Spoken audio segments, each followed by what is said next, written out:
Hi, today is the 6th of June. So I made already 4 videos on annual report reviews. So this will be, I'll try to make it as about 20 minutes. So, but this is the biggest company in Malaysia. Actually, Petronas, there are 3 companies listed, which is gas, chemicals, and dagang. But actually, all those 3 are owned by another company called Petroleum Nasional Berhad. Okay, Petroleum Nasional Berhad is wholly owned by the Malaysian government, and the directors don't decide. Okay, actually, it's the Prime Minister who decides what the company do. So I'm not sure whether the Prime Minister is involved in the board of director meetings, but he is the boss of the Petronas. So you can read more about where is it? About Petronas. Okay, when it was founded, what happened in the 1970s, 1960s, and what happened in all the other history of it. But at the present moment, they contribute 30 over billion a year to around 30 billion a year to at least not this not this is excluding tax, just in form of the dividend alone. So they need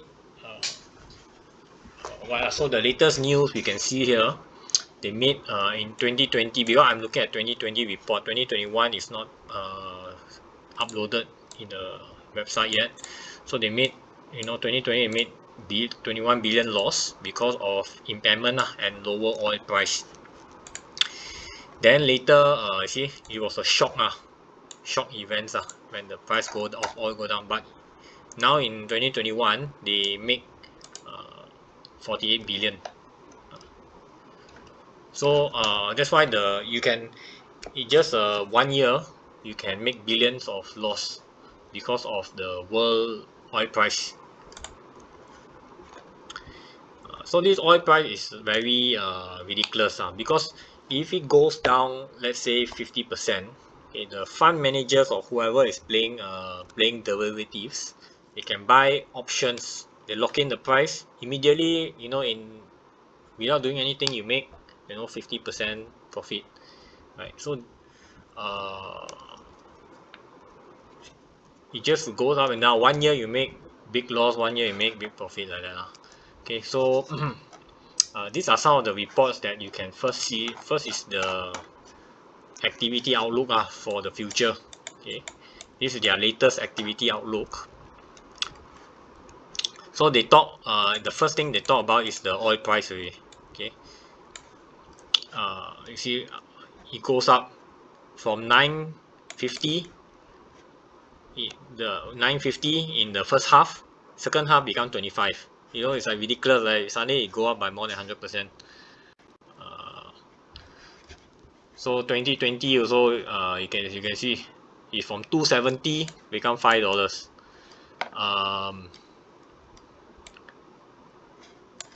So I'm not sure what is the price now, but you can see here, like in 2021 is 60 billion, 60 USD, 70 USD per barrel, per barrel BBL, right? So now ended in 70 So sometimes it's 50 per barrel, sometimes 90 per barrel. All those you can read why the market, try to understand why the market price always fluctuate, whether got war, got COVID-19. But who is the one who determines all this, right? uh, yeah, countries are trying now. And then the second thing besides the share price is hydrogen. Now they cannot have too much carbon dioxide in the atmosphere already, because it causes global warming. All the ocean, the temperature rise 3 Celsius, globally in the past, I think 10 or 20 years. Malaysia itself rise about 1 point something Celsius, right? So uh, right, so it gets hotter, is bad lah. So they say that there will be hydrogen. Now they are going into hydrogen fuel. So these are the countries that are doing it. USA, EU, China, Japan, Malaysia not yet lah. Malaysia just talk about it only lah. They got a plan lah, but no. Even Singapore also got some. Sorry, this is all plan lah. 2030 ah. Nobody is doing it yet lah. Okay. They're talking in 2050 ah. By 2050, hydrogen is expected to account for 10% of natural gas use. So they are going, if I'm not mistaken, right, they are going to use the natural gas to produce hydrogen. Okay, how they do it? This is the flow chart lah. Okay, because to produce hydrogen is cheaper lah, right? So they use gas. I think they split the hydrogen atoms, and then they convert the atoms into transportable form, whether it's ammonia, it's liquid hydrogen, or and then they will ship it or transport it to the industry, to factories or to end users or what lah. So this is already a long thing. You see, they even say in 1950 also NASA is using hydrogen already. They went to space using hydrogen in 1950. That is 70 years ago. So the technology was all the while there. But somehow the governments of the world, they want to push fossil fuel. They want to burn all the coal and the oil and gas, right? For some reason because hydrogen already everybody knows about it already. So like the sun is 75% made out of hydrogen, right? Everything is hydrogen, right? H2O is water. All you need is split. If you can take out the hydrogen from the H2O, then you got a free source of hydrogen, right? But you need power to take out the hydrogen atom which I think they will use gas to do it. So this is why they want to talk about zero emissions, carbon emission zero by 2050. Okay, Malaysia came up with the so-called target they try to push for it. So this is their sustainability report. So it's the future we cannot keep using petrol anymore because one day the world will be, in the next 30 years we won't have any more oil and gas, right? It won't be so cheap anymore. So the country also will lose money, right, if Petronas cannot sell oil and gas. So these are not much okay, this is the sustainability. So this is the another sustainability report. So this is the person the officer so it's not a Malaysian I don't know why okay. So these are some of they will always talk about, because this is mandatory to report all this, so they will talk about human rights all the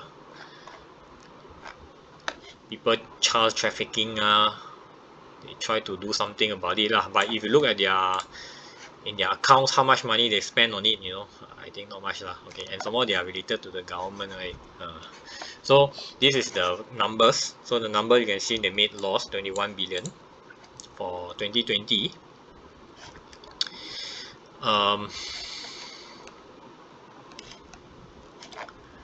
So these are, I just really roughly go through so these are their chairman I don't know who is this Tan Sri and Tengku. They are audited by KPMG. Okay, so this is but they don't comply with Busan requirements, so you don't know how much these directors are earning. Okay, but the total directors remuneration is 20 over million. Okay, so these are all in million. So they have 290 billion fixed asset. This is a lot. Okay, to build one KLCC at that time, the building and the land cost about 5 or 6 billion only. Okay, to the whole group if you have 300 billion, right, that is 60 KLCCs. Yeah but of course now the KLCC price gone up but this is how much they have invested. This is a very big amount. Okay, and then right, even the Bursa Malaysia is almost about 900 billion, I think. So this is about 30% of the whole Bursa Malaysia just the fixed asset okay. If, of course they got investment properties and deferred tax assets and all. So very strange. This Petronas, even though they are owned by the government, they still need to pay tax on. Okay, uh, so the accountant have to do tax and they got non-controlling. Oh yeah, this one is normal. So um, so who are the subsidiaries, right? So if you look down here,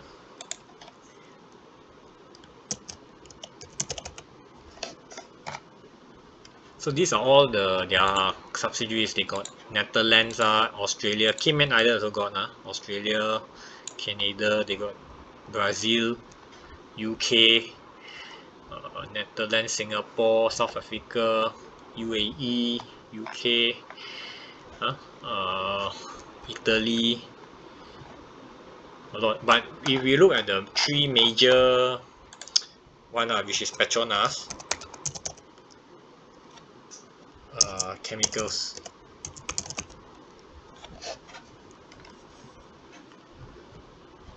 Cannot.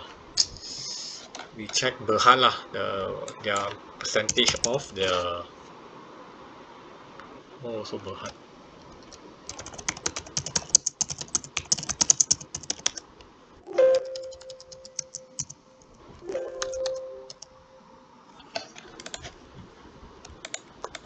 Okay, but they don't own. What my point is, they don't own all of the big companies. A lot of them in Bursa Malaysia, like Petronas Gas, they only own 51% only. So 49% is owned by funds and the public.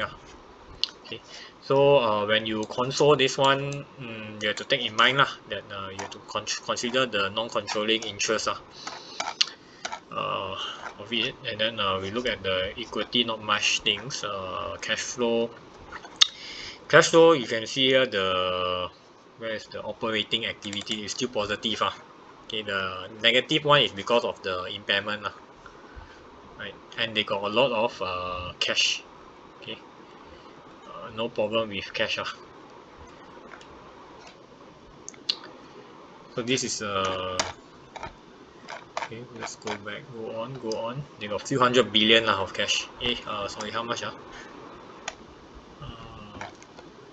yeah,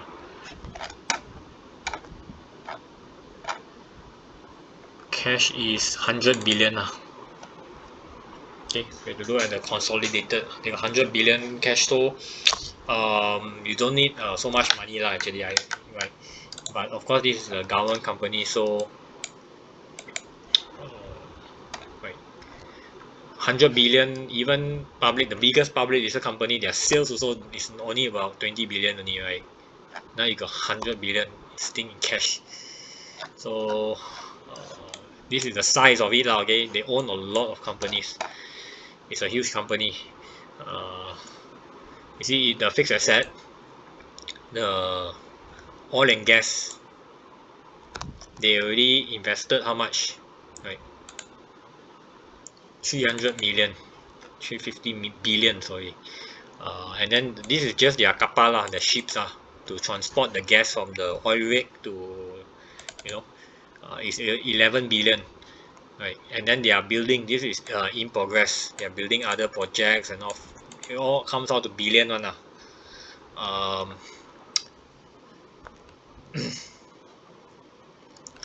Of course, the office equipment 2 billion also, right? No, sorry, 2 million. Office equipment is 2 million. Computer 19 million right? Motor vehicles 100 over million. So,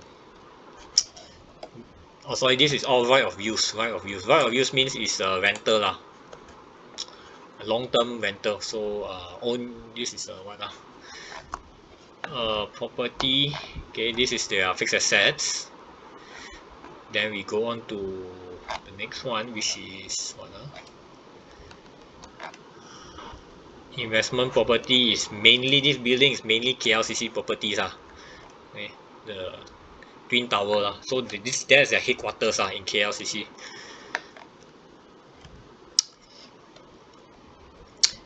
They got a lot of intangible assets, so when they explore, right, you not necessarily you 100% you will find oil but if you find oil, then you can capitalize as you will capitalize all these right? So they spend so much, 25 billion to find oil, so every day the tanker or what is trying to find the oil, because it's not fair value, this cost.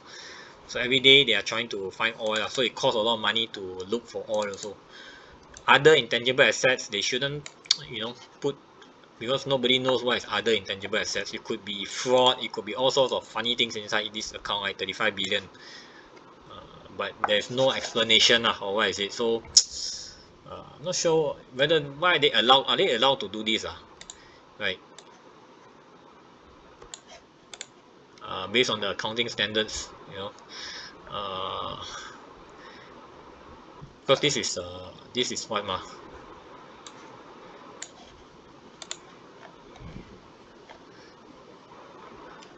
there's a loophole okay, because yeah, there's a loophole because a lay reader, because this is public, everybody can read this, nobody will know what is other intangible assets. So long term receivables, not much okay, they got a bit of bad debts here and there, like where's their bad debts? 55 million out of 110 billion, so not much derivatives I don't derivatives not much also okay, few hundred million deferred tax, they got a lot of deferred tax. See, they got even losses also, unused tax losses 10 billion. Not recognized, right? 50 billion. Means some of their companies are making a lot of losses that's why they can make up to 50 billion. uh, right, this is yeah, 50 billion, unused tax losses. I don't know what are they doing uh, right.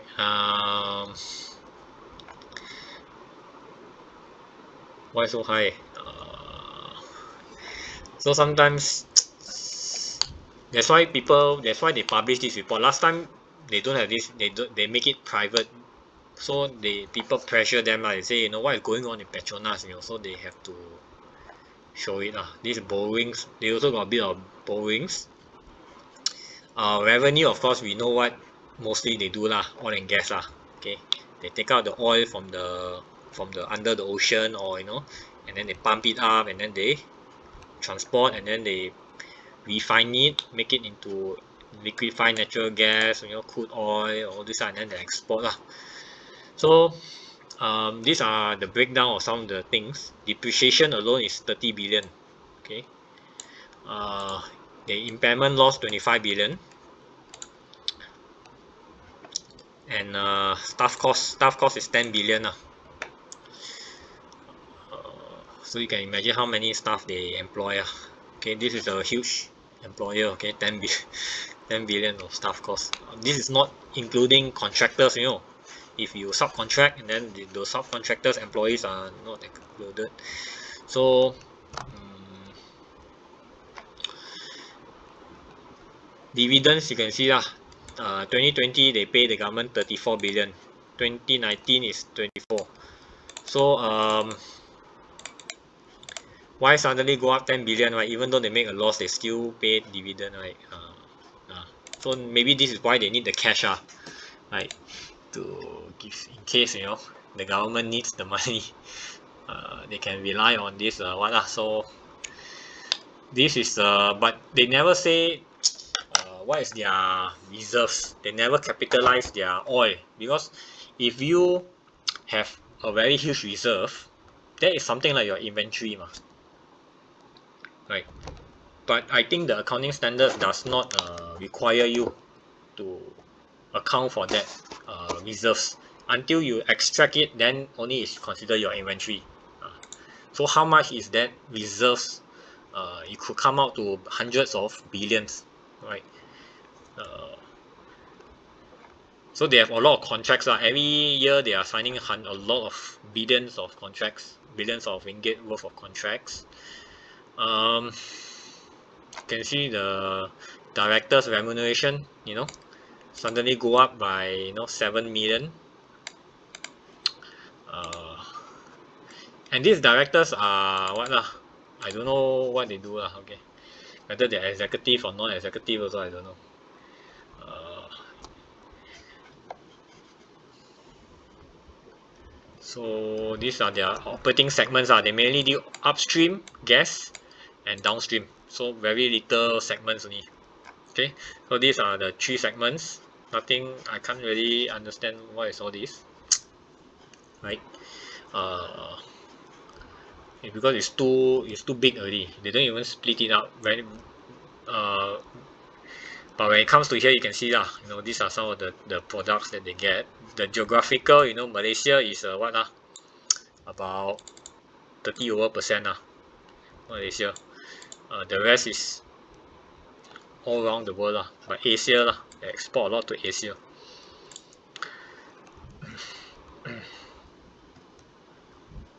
Okay, this is nothing much here.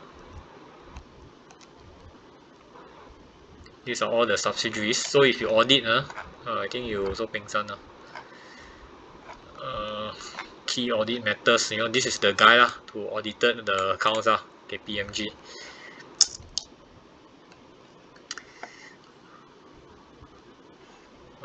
Other accountants. All these are audited by other accountants. Yeah.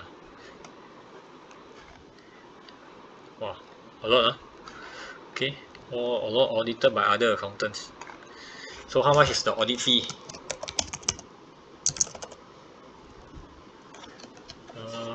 40 million. Okay. Wow, a lot. Normally public listed company about 1 point something million only. The big one, 40 million. But this is group because there were so many public listed companies under them, so they combine all together and then they consolidate and then 40 million is the total audit fee okay. So to be auditor, you don't earn much money okay. The main money is in the company itself. That's why I say right, it's better to work in the company than to work in the audit firm. Okay, so now about 20 over minutes. So these are one of the examples. We can see what they are doing in the subsidiary. Okay, so in Petronas, this is Petronas gas. Okay, Petronas gas Berhad. So these are some of their things that they do Who are their directors, right? You can see here the locations where they are based so a lot of it will be near the ocean near the ocean. So they try to do some good things they try to protect the wildlife. They try to ensure social impact.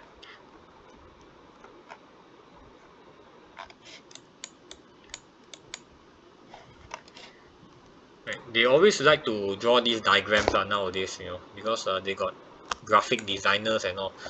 They got a lot of contracts every day they are, like I say, they got every time they are entering into contract because they don't. A lot of the expertise comes from the America, comes from the West. We don't initially we didn't have the engineering capabilities, so they will sign contracts to get them to build like all the foreign companies Schlumberger and all those to come and what. So the Malaysian normally they are all the low not so expert okay, the expert is still the Netherlands Dutch Royal Dutch Shell all those but they don't look well but of course in terms of the number we still employ a lot of Malaysians to go and work in the oil rig and all it's quite they like to, because they have to take care of the fresh water right, ensuring water security, what wastewater management, how to they do all this because this they have the human capital they employ 10 billion, their staff cost is 10 billion, so they have a lot. So by right this report should be very very long one, right? But it looks like very not many okay. Yeah, this is just a observation. Okay, so I'm not sure because I never worked in oil and gas company before, but yeah, But I've been to one of the oil, in Cebu. I went, and then I went to see lah their plant lah. Not really see lah, but just go near the city, the town there, and visit lah. Right. So they employ a lot of East Malaysian lah over there. Okay, because in Sabah and Sarawak you cannot, West Malaysia normally they don't want to hire. They don't allow you to work there, right? So they will hire their own orang asli lah, they call it, or Bumi Putra lah, to work. See, hey, this guy look like Chinese ah. Okay, but yep, okay, thank you.